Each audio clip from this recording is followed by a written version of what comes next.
మనోజ్, నువ్వు నా బిడ్డవి. లక్ష్మీ ప్రసన్న, విష్ణువర్ధన్ బాబు, మనోజ్ కుమార్. నిన్ను ఎలా పెంచానురా నేను? అందరికంటే నిన్నే గారాబంగా పెంచానురా. నీకే ఎక్కువ ఖర్చు పెట్టి చదివించాలని ప్రయత్నం చేశానురా. నువ్వు ఏది అడిగినా నేను నీకు ఇచ్చానురా. కానీ ఈ రోజున నువ్వు చేస్తున్న పని బిడ్డల గుండెల మీద తంతారంటారే, అలా తన్నావురా. మనసు ఆవేదనతో కింగిపోతుందిరా. నేను మీ అమ్మ ఏడ్చుకుంటున్నావురా. జర్నలిజం ఉన్నది లేనిది, లేనిది ఉన్నట్టు రాస్తున్నారా. నువ్వు నన్ను కొట్టడం ఏంట్రా? నా బిడ్డ నన్ను తాకలా. ఇద్దరం ఘర్షణ పడ్డాం కొన్ని కారణాల వల్ల. ప్రతి ఫ్యామిలీలోనూ ఉంటాయిరా ఇవి. లేనివాడు ఎవరైనా ఉంటే ప్రపంచంలో ఒకరున్నారేమో, 1% ఉంటుందేమో. అటువంటి వాళ్ళ ఇంటికి వెళ్ళి కాళ్ళు గడిగి నిద్ర పూసుకోవచ్చు. భారత భాగవత రామాయణాలు చూసావు కదరా. ఏమిటిది? మీ అమ్మ ఎంత కుమిలిపోతుంది ఈ రోజున హాస్పిటల్ చేరింది. నీ వల్ల హాస్పిటల్ చేరుతాను. చూడు మనోజ్, నీకన్నీ ఇచ్చిన ఈ రోజున నువ్వు నా గుండెల మీద తనడమే కాకుండా అపకీర్తి తీసుకొచ్చావు. ఏదేదో రాశావు, ఏదేదో చెప్తున్నావు.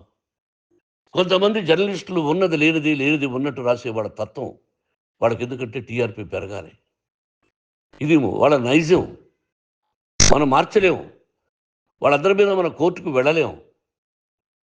వాక్ స్వాతంత్రం అంటారు, ప్రజాస్వామ్యం అంటారు. ప్రజాస్వామ్యంలో కూడా కొన్ని హద్దులు ఉన్నాయి. ఇది నీకు తెలుసు అనుకున్నా. ఎంత మంచి నటుడివి నువ్వు. నీ భార్య మాటలు విని తాగుడుకు అలవాటు పడిపోయావు. వింటున్నావా మనోజ్? ఎవరిని నమ్మాలో ఎవరిని నమ్మకూడదో పరిస్థితి తీసుకొచ్చావు. విద్యాలయాలు ఎంత గొప్పవిరా. మనం 25% కులమతాలకు అతీతంగా ఫ్రీ ఎడ్యుకేషన్ ఇస్తున్నాంరా. క్యాస్ట్ అనేది తీసేసాను రా 92లో ప్రాస్పెక్ట్స్లో. నువ్వు చదువుకున్నావురా. అక్కడ చదువుకున్న బిడ్డలు ఐఏఎస్, ఐపీఎస్ అయ్యారురా. ఎంతోమంది గొప్పవాళ్ళు అయ్యారురా. నువ్వు నటుడుగా ఎంతో గొప్పవాడివి. తాగుడికి అలవాడబడి నువ్వు నీ భార్య ఇంట్లో బిహేవ్ చేస్తున్న విధానం ఆ భగవంతుడు సర్వేశ్వరుడు తెలుసు. భగవంతుడు చూస్తున్నాడు రా. నేను తప్పు చేసినా, నువ్వు తప్పు చేసినా, ఎవరు తప్పు చేసినా. ఎంత అవకాశం ఇచ్చావు మాట్లాడుకునేదానికి అందరికీ. ఇన్ని సంవత్సరాల్లో మన విద్యాలయాల్లో ఒక్క తల్లి కానీ ఒక తండ్రి కానీ ఏమైనా చెప్పారా? ఆ బిడ్డలు మన బిడ్డలు రా. మీరెంతో నాకు అక్కడ ఉన్నవాడు కూడా నా కూతుర్లు, నా కుమారులు. ఎంతమందికి ఫ్రీ ఎడ్యుకేషన్ ఇస్తున్నావు. వాళ్ళ దగ్గర ఏది ఆశించరా. నువ్వు ఎందుకు ఇలా తయారైపోయావు? ఎందుకు ఇంట్లో ఉండే పని వాళ్ళందరినీ కొడుతున్నావు? పనివాడు వాడు పని చేసుకోవడానికి మన ఇంటికి వచ్చాడు రా. ఆ పనివాడిని కొట్టడం చాలా మహాపాపంరా. నేను వేరురా. నేను దండించడం వేరురా. నేను ఎవరిని ఆ చిన్న వాళ్ళని కొట్టి ఇచ్చేసి చేయలేదురా. సినిమా ఇండస్ట్రీలో మోహన్ బాబు కొడతాడు, తిడతాడు అంటే అది షూటింగ్లో జరిగి ఉండొచ్చేమో. కానీ ఇంట్లో ఉండి 10 సంవత్సరాల నుంచి 20 సంవత్సరాల నుంచి పనివాళ్ళు ఉన్నారు. నేను ఇంట్లో లేని సమయంలో వాళ్ళందరినీ కొట్టి వాళ్ళ ఫోన్ లాక్కొని ఒకడైతే చచ్చిపోవాలి. వాడు పోలీస్ కంప్లైంట్ ఇచ్చి ఉండొచ్చు. నేను వద్దు అని వాడిని బతిమాలాడు. పోలీస్ కంప్లైంట్ కూడా ఇవ్వలా. ఇంకైనా నువ్వు నీ భార్య మారి బయట ఉండండి రా అన్నాను నేను. లేదు డాడీ, తప్పు చేయలేని ఒకసారి వచ్చావు, మళ్ళీ తప్పు చేశావు, మళ్ళీ వెళ్ళావు, మళ్ళీ ఈసారి తప్పు చేయనన్నావు. ఏమండి వీడు తప్పు చేయడం అని మీ అమ్మ చెప్పింది. ఇంట్లో పెట్టుకున్నా. మళ్ళీ నువ్వు చేస్తున్నది, ప్రతిరోజు నువ్వు తాగుతున్న విధానం నీకే తెలుసు. ఇది ప్రజలు నమ్ముతారా లేదా అనవసరం నాకు. నేను నీకు చెప్తున్నా, ఇంతటితో ఫుల్ స్టాప్ పెట్టాలి. 3 రోజుల నుంచి రకరకాలుగా రాస్తున్నప్పుడు నా మనసు ఆవేదనతో ఉంది. మళ్ళీ చెప్తున్నా, Mohan Babu university is greater than temples. Greater than temples. బిడ్డలను కాలేజీలో చేర్చుకునే ముందు చెప్తారు, అన్నయ్య ఎంత ఉంది యూనివర్సిటీ రూల్స్, ఇది మా పద్ధతి, మీకు ఇష్టమైతే చేర్చండి. గవర్నమెంట్ బిడ్డలను గవర్నమెంట్ ఏమిస్తుందో ఇంత పర్సంటేజీ వాళ్ళకు కూడా మీ దగ్గర ఎందుకు డబ్బు తీసుకుంటున్నామంటే దానికి అర్థం పరమార్థం చెప్పాము. దొంగతనంగా తీసుకోలేదు. ప్రతిదానికి చెక్కులు ఉన్నాయి, అది అకౌంట్ ఉంది. దానిలో తప్పులు జరిగితే డిపార్ట్మెంట్ ఉంది. కాలేజీలో ఏదైనా తప్పు జరిగితే గవర్నమెంట్ ఉంది. ఇవన్నీ నీకు తెలుసు. ఈ రోజున ప్రపంచంలోనే నెంబర్ 1గా చేయాలని మీ అన్న కష్టపడి ఇతర దేశాల్లో నెంబర్ 1 యూనివర్సిటీ టైఅప్ చేశాడు. ఈ రోజు నువ్వు చేసిన విధానం ఏమిటి? నువ్వే ఒకప్పుడు నాకు ఇవి ఏమొద్దు, నేను యాక్టింగ్ అన్నావు. ఈ రోజున ఏం చేస్తున్నావు? విద్యాలయాల మీద పడ్డావు. తల్లిదండ్రులు చాలా గొప్పవాళ్ళరా. కొంతమందికి డబ్బు కట్టలేకపోవచ్చు, కట్టని వాళ్ళకు కొంత సహాయం చేసాం. అంతా సహాయం చేయలేము. బ్యాంకుల్లో డబ్బు కట్టాలి, లెక్చరర్స్కి డబ్బులు ఇవ్వాలి, యూనివర్సిటీ బ్రహ్మాండంగా నడపాలంటే మంచి లెక్చరర్స్ కావాలి.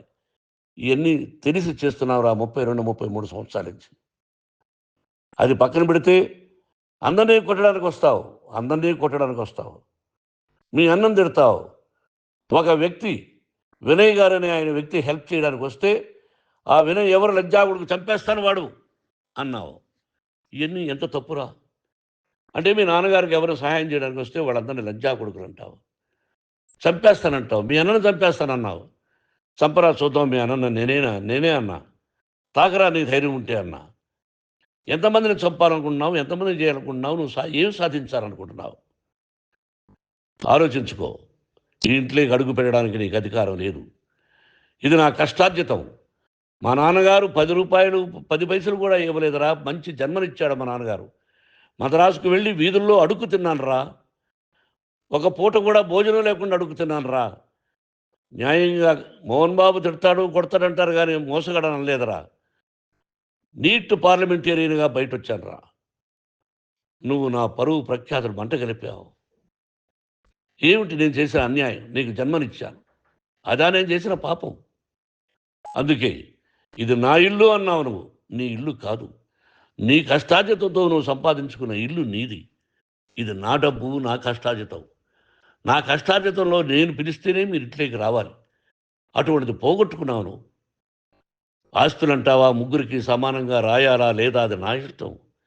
ఆస్తులు ఇస్తానా, లేకపోతే గంగపాలు చేస్తానా, లేకపోతే ఎవరికైనా దానధర్మాలు చేస్తానా, అది నాకు సంబంధించిందిరా.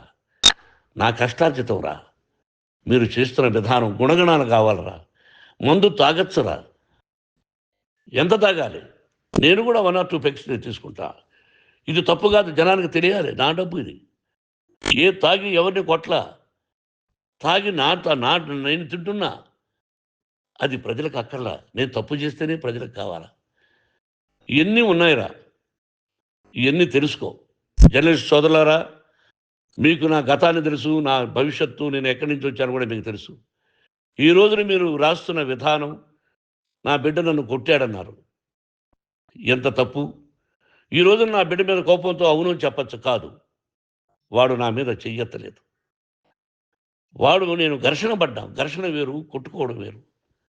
గాయాలతో హాస్పిటల్కి వచ్చి కుంటుకుంటుగా నడిచాడు. మళ్ళీ ఏమని పోలీస్ స్టేషన్కి వెళ్ళి చెప్పాడు. ఎవరో 2 ఉన్నారు, వాళ్ళిద్దరూ నా మీద దాడి చేశారన్నాడు. నా ఇంట్లో పనిచేస్తున్న వ్యక్తుల గురించి పోలీస్ స్టేషన్కి వెళ్ళి చెప్పవలసిన అవసరం అతనికి లేదు, హక్కు లేదు. పోలీస్ డిపార్ట్మెంట్ కూడా తెలుసుకోవాల్సిన విషయం.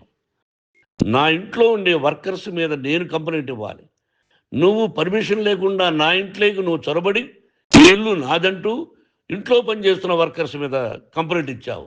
అది ఎంతవరకు పోలీసు న్యాయమో రూల్సో చూద్దాం. పోలీస్ డిపార్ట్మెంట్ ఇంటికి వచ్చింది. వాళ్ళకి రాశాను ఉత్తరం, అయ్యా నేను సీనియర్ సిటిజన్ని, నాకు రక్షణ లేకుండా ఉంది, నా బిడ్డ వల్ల నా ఇంట్లో నుంచి నా బిడ్డను పంపించేసి ఇది నా ఇల్లని. వాళ్ళు నాకు సమాధానం ఇవ్వలేదు. ఇవ్వకపోగా ఎవరిని పట్టించుకోలేదు. ఇప్పుడు పోలీసు వాళ్ళు వచ్చి ఏమండి రూల్స్ ప్రకారం నా బిడ్డ ఇంటికి రాకూడదంటే మాకు హయ్యర్ అథారిటీ వాడు ఫోన్ చేశారు, మీరు ఎవరిని స్టాప్ చేయొద్దండి, బయట నుంచి ఎవరైనా వస్తే వాళ్ళని స్టాప్ చేయండి అన్నారు. 2 రోజుల నుంచి 10 మంది 20 మంది వస్తున్నారు. వాళ్ళు అలా చూస్తూ నిలబడ్డారు. వాళ్ళు ఫోటోలు తీసుకున్నారు, వాళ్ళ మీద మళ్ళీ వదిలేస్తున్నారు. ఎవరిని నిందించాలి? But I give respect to the police department. వాళ్ళకి ఎవరు ఏ అధికారి ఫోన్ చేశాడో, ఆ అధికారికి ఏ పొలిటీషియన్ చేశాడో అది వాళ్ళకే వదిలేస్తున్నా. కాబట్టి వాళ్ళు పోలీస్ కంప్లైంట్ ఇచ్చినా కూడా మేము సంబంధం లేదని అంటున్నారు. కాబట్టి నేను నా బిడ్డను నిన్ను నాపు చేస్తున్నా. నువ్వు ఇంట్లోకి వచ్చే అధికారం నీకు లేదు. నువ్వు వచ్చి నీ బిడ్డను తీసుకెళ్ళు. సంతోషం. నువ్వు రాలేదు, నీ బిడ్డను జాగ్రత్తగానే చూసుకుంటావు. Take care your daughter, that's all. మీ అమ్మ హాస్పిటల్లో అడ్మిట్ అయింది. రేపో ఎల్లుండో మీ అమ్మను పిలిపించి బాగైన తర్వాత ఇదిగో నువ్వు నీ కొడుకు బిడ్డను తీసుకెళ్ళి వాడికి అప్పచెప్పని చెప్తాను పోలీసు వాళ్ళ ఆధ్వర్యంలో. ఇది 100% జర్నలిస్టు సోదరులారా, పులి స్టాప్ పెట్టండి. మీకు కుటుంబాలు ఉన్నాయి, మీ యజమానులకు కుటుంబాలు ఉన్నాయి. మీ కుటుంబాల విషయాలు, మీ యజమానుల కుటుంబాల విషయాలు మేము ఎవరు జోక్యం కలుగ చేసుకోరా. మేము నటీనటులం. మాది తప్పుంటే నటుడుగా నన్ను ఫెయిల్యూర్ అని రాయండి, నా నటన బాగలేకపోతే రాయండి. బట్ ఇంటి లోపల సందులో నుంచి చూస్తూ తప్పు చేస్తున్నామని ఉన్నది లేనిది ఉన్నట్టు రాయకండి. మీకు నా హృదయపూర్వక నమస్కారాలు. ఇన్ని రోజులు హృదయపూర్వకంగా ఎంకరేజ్మెంట్ చేశారు. ఆ ఎంకరేజ్మెంట్కు నమస్కారం చేసుకుంటూ I love you all. I love you police department. మీరు న్యాయంగా ధర్మంగా నడుచుకోండి, ఎవరికి తొత్తుల్లాగా ఉండొద్దండి అని మనవి చేసుకుంటూ నేను సెలవు తీసుకుంటాను. Thank you very much for all the journalist. ఇక్కడ పులి స్టాప్ పెట్టండి, పులి స్టాప్ పెట్టండి. Thank you very much, thank you very much, thank you very much, thank you very much, thank you very much, thank you very much, thank you very much.